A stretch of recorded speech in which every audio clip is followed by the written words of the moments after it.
Atrapados en el callejón sin salida de un amor prohibido, el poeta Arturo Cova y Alicia se fugan al llano. Cova, envilecido por hacer fortuna, no sabe lo que está por venir. Perderá a su prometida, que será llevada a las caucherías de la selva amazónica, a donde irá a buscarla y terminará presenciando el exterminio sin tregua de miles de seres humanos bajo la industria del caucho. Hoy, en Señal Literaria, La Vorágine.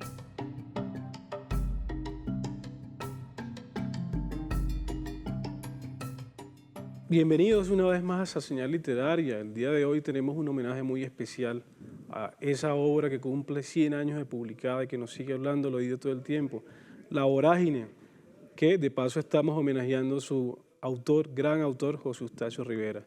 Y para eso tengo el placer de conversar aquí en la casa con la crítica literaria Erna von der Walde, doctora en literatura. Muchas gracias, Erna, bienvenida a Señal Literaria. Muchas gracias, Eric. Un placer estar aquí con Carlos, con quien siempre es un placer Y hablar. también nos acompaña aquí otro gran invitado, el profesor asociado del Departamento de Historia y Ciencias Humanas de la Universidad Nacional de Colombia, exdecano, el profesor Carlos Páramo. ¿Cómo estás, Carlos? Bienvenido. Mil gracias, Eric. Un placer estar y un placer, como siempre, estar con alguien que estimo, admiro y sigo siempre de cerca, una maestra, Erna. Muchas gracias a ustedes por estar acá. Bueno, para comenzar precisamente con este homenaje y este conversatorio, yo quiero preguntarle a Erna, ¿cuál es la génesis de esta bella edición cosmográfica? ¿Cómo nace este proyecto que nos dice tantas cosas y recupera tantos mapas importantes en esta lectura de La Vorágine? El origen mismo es un viaje que hicimos Margarita, Sergio y yo al Bichada. Y ahí fue que empezamos a notar una serie de cuestiones. La primera, que la novela se considera siempre como la gran novela de la selva y que se omite la importancia del llano, porque también es una novela del llano. Y la segunda, evidentemente, la cantidad de aspectos geográficos que tiene la novela, que se notan mucho cuando se recorren los territorios. Y el habernos podido remitir a la quinta edición de la novela, porque en ella Rivera incluyó 4 mapas. Son el croquis del mapa de Colombia y los recorridos que hacen los personajes en unos mapas muy singulares en los que las fronteras no están bien definidas y que ilustran mucho la situación de Colombia en el momento. Ajá. Querido Carlos, pero hay algo muy curioso en la edición de la Universidad Nacional, de la cual tú eres uno de los compiladores, con otros investigadores muy importantes, a los que le mandamos un saludo aquí también, y es el hecho de que en esta edición se rescata la novela en su versión primigenia de 1924, y cuando uno la compara con lo que viene después, pues pareciera que uno estuviera un poco ante otra novela, ¿no? Como que se abre un abismo. Sí, en parte. Muchas gracias por la pregunta, Eric. Y bueno, quisiera reconocer públicamente a todas las colegas y compañeras en esta aventura, a Ginette Ardila, a Carmen Elisa Costa, a Ángela Zárate y a Norma Donato, que fuimos el equipo curatorial. Y también como otra suerte de prólogo, hay algo que siempre me gusta mucho decir porque me parece que es uno de los productos a veces un tanto impensados de este centenario, y fue como nos avenimos, nos conocimos y pudimos establecer unas genuinas relaciones de diálogo, de amistad, de solidaridad entre personas, entre instituciones. Estas no son 2 ediciones que compiten, son 2 ediciones que se complementan espléndidamente. Y está un poco en el mejor de los sentidos, y sin cortejar la figura mística, pero aquí está el alfa y el omega, está la edición del 28 con esta reivindicación fundamental de los mapas, y es la edición del 24 que nunca había tenido una reedición, valga la redundancia, desde que apareció hace 100 años. Rivera era un crítico compulsivo de su obra, y como podía ser muy pagado de sí mismo, también podía ser muy proclive a la crítica. y cuando sale esta edición, de los primeros cuestionamientos que casi al unísono le hace la crítica es que es demasiado poética. Luis Eduardo Nieto Caballero comienza su reseña sentenciando lapidariamente: tiene un defecto esta obra, demasiada cadencia. Y ahí hay una serie de conexiones que uno va encontrando en la obra riveriana, Sí. que me parece que son interesantes. Rivera, yo no sé cómo lo veas tú, Berna, a mí me parece que siempre fue fundamentalmente un poeta. Es decir, es alguien que desde un manejo extremadamente plástico, libre de la poesía, se involucra en poesía propiamente dicha, que es Tierra de Promisión. Otra coincidencia bella, él se autorretrata al inicio en Tierra de Promisión y en la edición del 24 se autorretrata como Arturo Cova. Son dos formas de presentarse también juguetonas, metafóricas, pero también hoy en día con el descubrimiento que hizo Norma Donato, que es también las grandes estudiosas riverianas de nuestra época, del manuscrito de Juan Gil, la obra dramática, también nos encontramos con que ahí también hay una trama extremadamente vanguardista, salida completamente del canon de lo previsible en la dramaturgia nacional de entonces, escrita también en verso. Y esta edición del 24 es una edición absolutamente cadenciosa. Lo que va de la primera edición a la edición del 28 es aproximadamente unos 3.000 cambios. Algo que quería preguntarles, querida Erna, un poco es el hecho de que la edición cosmográfica también nos ha abierto, si se quiere, el espectro para la lectura de esta novela, porque mucho tiempo se ha hablado de la selva como esa entidad que se traga al hombre blanco, ¿no? Y esa novela medio fantástica, pero a la hora del té, esta relectura lo que nos permite ver más bien es una novela en la que Rivera estaba denunciando la explotación cauchera, todo lo que estaba padeciendo el país en el sur y que parecía ser otro país totalmente, ¿cierto? Sí, es interesante. Yo pienso mucho en esa frase que pone Rivera ahí en la novela, hablando de los caucheros.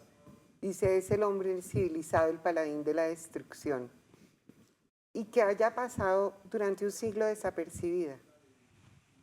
Una frase tan contundente que muestra tan fuertemente la claridad que tenía Rivera de lo que estaba pasando en esa frontera. Sí. Cuando dice cosas como que le están robando a la gente el porvenir con la destrucción de los árboles. Es decir, toda una visión que tenemos hoy en día con respecto a poner en cuestión las bondades de la civilización, Claro. La destrucción ambiental, todo este tipo de elementos, hoy en día los vemos como que nos saltan a la vista en esta nueva lectura que nos permite Sí. hacer la vorágine, que no hacíamos antes porque no teníamos esa conciencia, ni la conciencia de la importancia histórica de ese proceso de la selva. Claro. Siempre la selva la habíamos visto como ahistórica. Claro. Entonces, adentrarnos con la vorágine vista como una novela que nos muestra un episodio específico de la historia de un territorio que es histórico, Claro. que tiene su historia propia. Claro. Y bueno, creo que un gran hallazgo, no sé si podríamos comentar un poco de eso, esa carta como desesperada que le escribe Rivera a Henry Ford cuando se entera de la posibilidad de que él cree sus propias plantaciones caucheras. ¿Qué nos pueden decir de eso? A mí es una carta que me parece muy elocuente, aunque no exenta de ambigüedad. Es que, a ver, hay algo que yo creo que tenemos que seguir calibrando de Rivera, Sí. y es, yo lo voy a poner de esta manera, que probablemente no es la más adecuada, pero lo he estado pensando mucho últimamente, hasta dónde nos lo tomamos en serio de un lado o del otro. Pero paréntesis, me parecía muy importante, ya que Erna mencionó esta sentencia tan clara,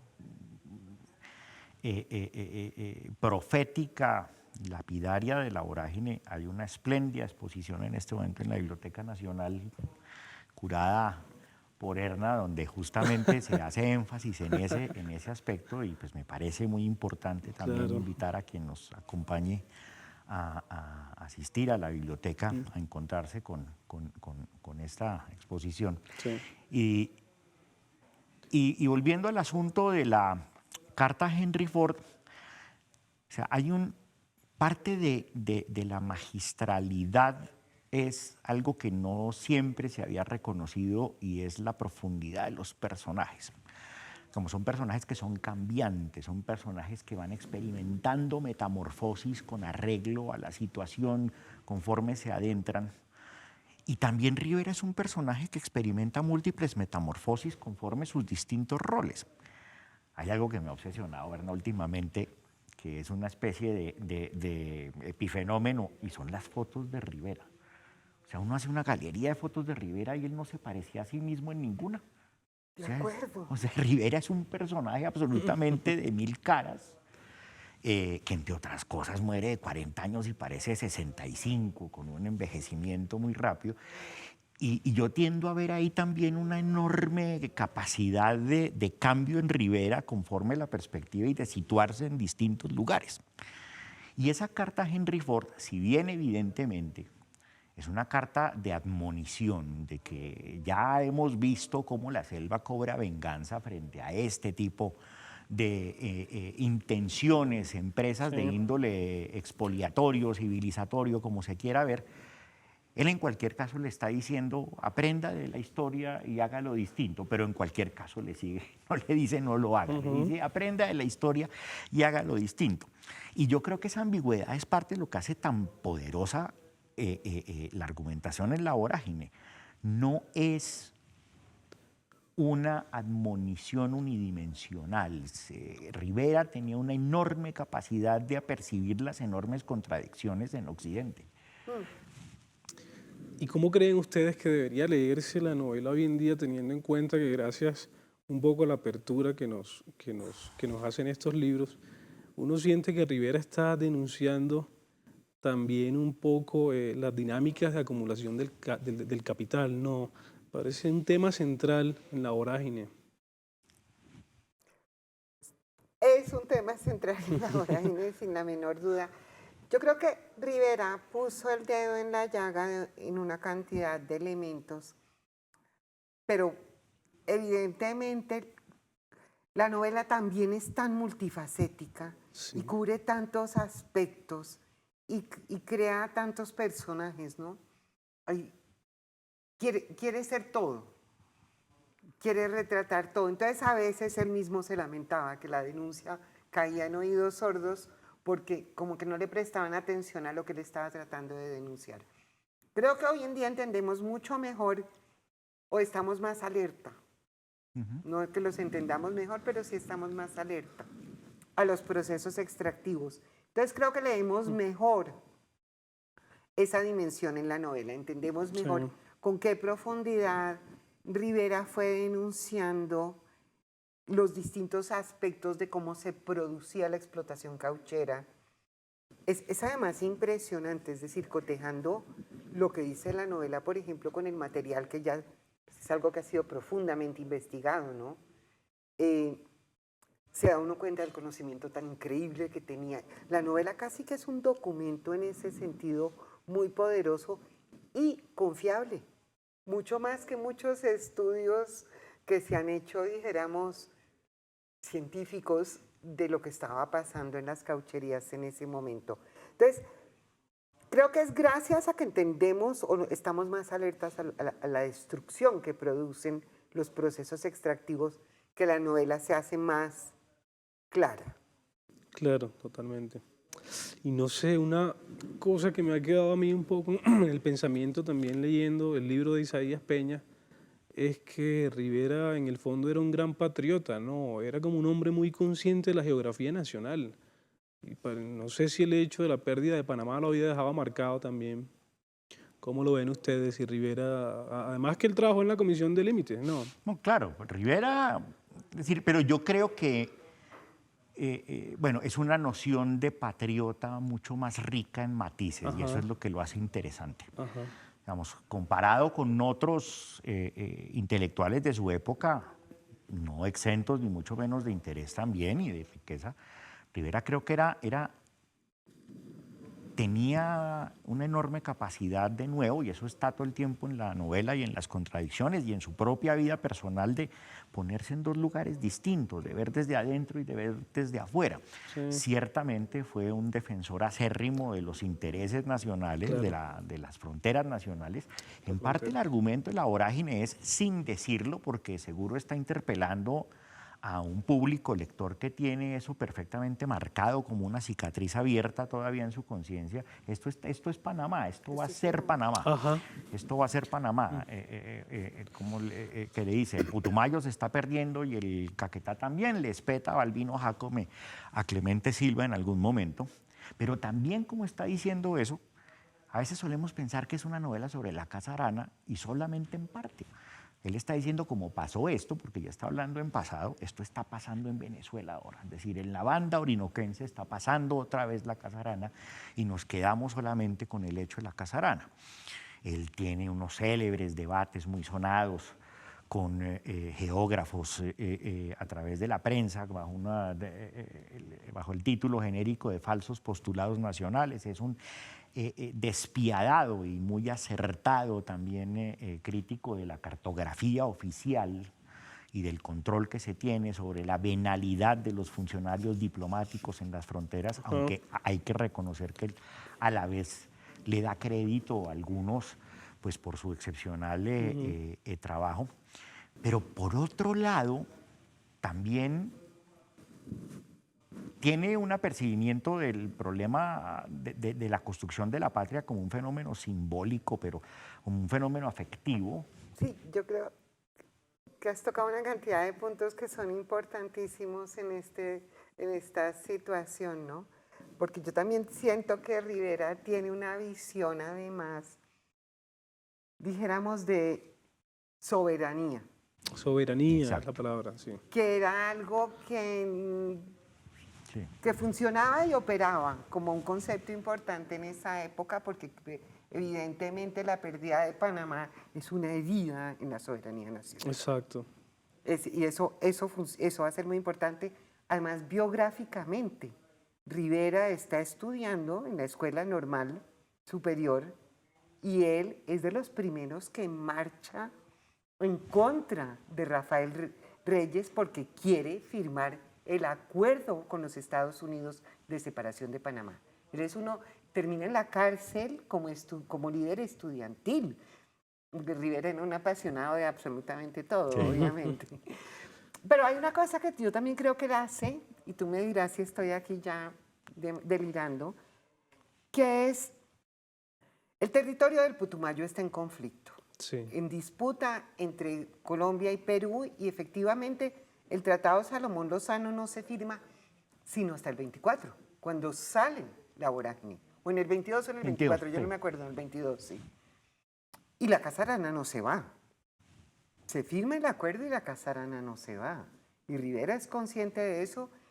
Y la Casa Arana es representada un poco en la novela como... no hay una precisión como de otras cosas, porque Rivera nunca pudo ir al Putumayo. Claro. Entonces no conoció.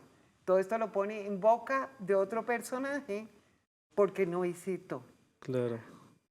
Y en ese entramado que crea entre Clemente Silva, los huesos de los hijos, y el momento en que Cova se apropia de esa misión y le dice, don Clemente, su misión es mi misión. ¿No? Ese Cova farsante, fantoche y tal. Arturo Cova. Que va a ser la defensa de los colombianos. Claro. Y de alguna manera, aunque es fantoche y aunque es un poco una pose, Sí. se está planteando algo que yo digo, aquí Rivera define también una noción de soberanía sobre el territorio, que es, ¿y qué derecho tenemos si no protegemos a la gente? Exacto. Claro, claro. Esto no solo se trata del pedazo de tierra, es la gente. Y don Clemente Silva va por los consulados de Colombia, en las ciudades del Amazonas, y no consigue nadie que responda por los colombianos. Entonces, de alguna manera también es una advertencia al gobierno, nosotros no perdemos territorios o ganamos por tener derechos soberanos por lo que dice un mapa, sino porque nos ocupamos de la gente y no lo hacemos.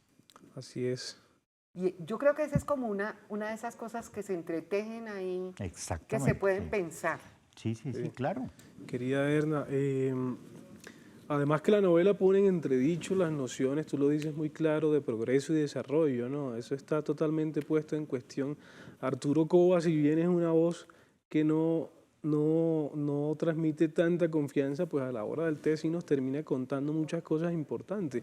Y es escalofriante que realmente nunca se sepa qué pasó con Arturo Cova, porque no regresa. Y entonces piensa uno en esos finales dramáticos en los que se entera de lo que pasó con el personaje simplemente por un testimonio lejano, un telegrama tal vez. Y bueno, también podríamos hacer una asociación con El corazón de las tinieblas, pero tengo entendido que Rivera no alcanzó a leer esa traducción, no se había hecho todavía. De estos viajes al infierno, hechos océano, insondable, el Congo profundo, lo que fuere, bien fuera la Eneida o la Divina Comedia, siempre saldrá el narrador vapuleado, enfermo, descreído, pero sale a dar testimonio. Ajá.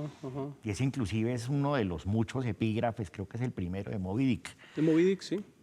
No, de La Vorágine no sale. Exactamente. La Vorágine, o sea, los devoró la selva. Es un final Los abierto. devoró la selva. Últimamente se han pensado mucho en aventurar otros finales, dado este final abierto, tal vez algunos mucho más promisorios y pudiera tener sentido, pero el punto es ese, hay una capitulación de Occidente, creo yo, frente a la selva, frente a esa arrogancia de sobreponerse y de salir a decir, bueno, esto costó, pero lo logramos. Es esta idea un poco del triunfo, de la superación, ¿no? Que va de la mano con un paquete enormemente grande de símbolos que pueden llegar a ser más brutales. Sí. Es la idea del héroe que además es un hombre que penetra la selva virgen y que triunfa sobre ella, que la viola, la extrae todo para su beneficio, pues que también es la gran metáfora, creo yo, en parte, entre muchas otras lecturas, que tiene el mito de la indiecita mapiripana justamente a medio camino de la novela. A mí eso me llama mucho la atención. Eso me fascina. Sí, es la mitad es la mitad, exacta. sí. Y ahí, pero también es otra cosa que hemos discutido y trabajado mucho con Margarita Serge, Sí. que es una novela de espejismos, es una novela de ilusiones. Esta noción del espejismo es fundamental de una manera, de nuevo, totalmente plástica.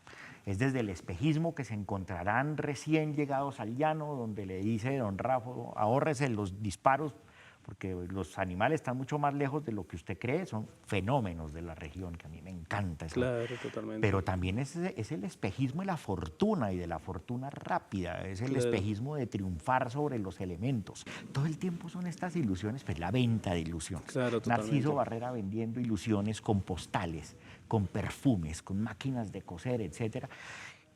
Y esa venta de ilusiones está completamente al orden del día. Eso se llama bonos de agua, eso se llama bonos de carbón, eso se llama... Sí, tremendo.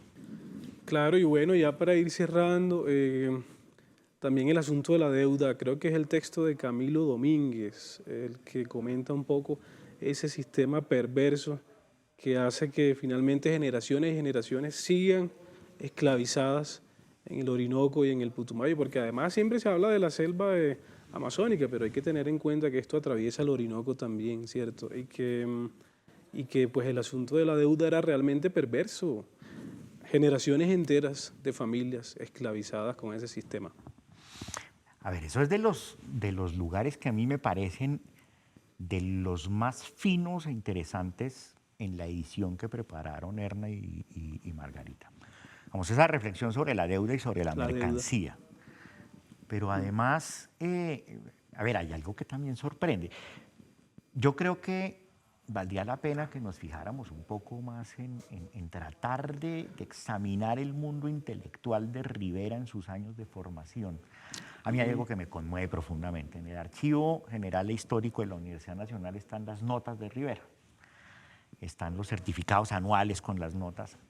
tenía un desempeño cabal, era un estudiante aplicado. Sabemos que además pues, tenía unas notas sobresalientes para la vida disoluta que llevaba en Bogotá, que sabemos por otros lados. Ahorita se va a reeditar en Cauca José Eustacio Rivera en la intimidad, también ahí preparado por Norma Donato, que tiene, pues, Rivera era un personaje que se la pasaba rumbeando, por así decir, y en tertulias, y cazando, y en fin.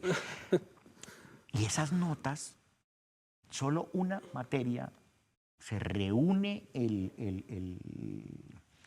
el tribunal académico para decidir si pasa raspando o no, o si la pierde, y es economía política. O sea, y si hay una novela sobre la economía política, es La Vorágine. Y la cuestión de la deuda también se lee de una manera tan absolutamente plural, porque es la deuda, es la persona que se convierte evidentemente en mercancía. Yo no tengo ni idea, y por eso decía sobre los años formativos, yo no sé si Rivera leyó a Marx, si le interesó Marx, pero hay unos motivos que son perfectamente de una comprensión marxista del fenómeno. Claro. Es decir, de esa perversa situación, esa aberración del fetichismo de la mercancía, de convertir a la mercancía más valiosa que quien la hace, pero también a la persona como mercancía, porque la persona se convierte en una deuda. ¿No? La deuda es la persona. Nacen con eso. Y uno tiende a verlo como cosas de la vorágine hasta que se da cuenta que esa es la condición del capital. Bueno, querida Erna, Carlos, muchas gracias por estar acá en este homenaje que le hacemos a La Vorágine en su centenario, a José Eustacio Rivera. Estamos muy honrados en Señal Colombia y Señal Literaria de que ustedes hayan estado acá, y también agradecerles por esas dos bellas ediciones que nos abren finalmente el universo real de La Vorágine, pienso, sin falsas modestias ni nada por el estilo. Creo que nos permiten otra reinterpretación de esa gran novela de Rivera, que seguro estaría muy contento de esta relectura.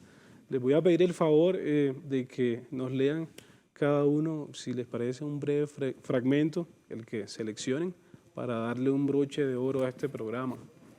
Gracias. Muchísimas gracias. Ha sido un verdadero placer. Siempre, como siempre, un placer hablar con Carlos. Sí. Y un placer hablar Gracias, contigo, Erna, Erika. gracias, Muchas Carlos. gracias. Desde aquel instante tuve por primera vez un amigo y un protector. Compadecióse el sabio de mis desgracias y ofreció libertarme de mis patrones comprando mi cuenta y la de mi hijo si aún era esclavo. Le referí la vida horrible de los caucheros, le enumeré los tormentos que soportábamos y, porque no dudara, lo convencí objetivamente. Señor, diga si mi espalda ha sufrido menos que ese árbol. Y levantándome la camisa le enseñé mis carnes laceradas. Momentos después, el árbol y yo perpetuamos en la Kodak nuestras heridas, que virtieron para igual amo distintos jugos, siringa y sangre. Tremendo. Y que va muy al lugar a la edición de Erna y de Margarita, aquí conforme el texto de 1924. ¿En quién esperar? En el anciano Clemente Silva. Sábelo Dios si la tal Curiara habrá perecido. De seguro que si bajan hasta Manaos nuestro cónsul al leer mi carta, replicará que su valimiento y jurisdicción no alcanzan a arropar estas latitudes, o lo que es lo mismo, que no es colombiano sino para contados sitios de este país. Tal vez al escuchar las relaciones de don Clemente extienda sobre la mesa aquel mapa costoso, aparatoso, mentiroso y deficientísimo que trazó la Oficina de Longitudes de Bogotá y le responda tras de prolija meditación: aquí no figuran ríos de estos nombres, quizás pertenezcan a Venezuela, diríjase usted a Ciudad Bolívar. Y muy campante seguirá trincherado en su estupidez, porque a esta pobre patria no la conocen sus propios hijos, ni siquiera sus geógrafos e ingenieros.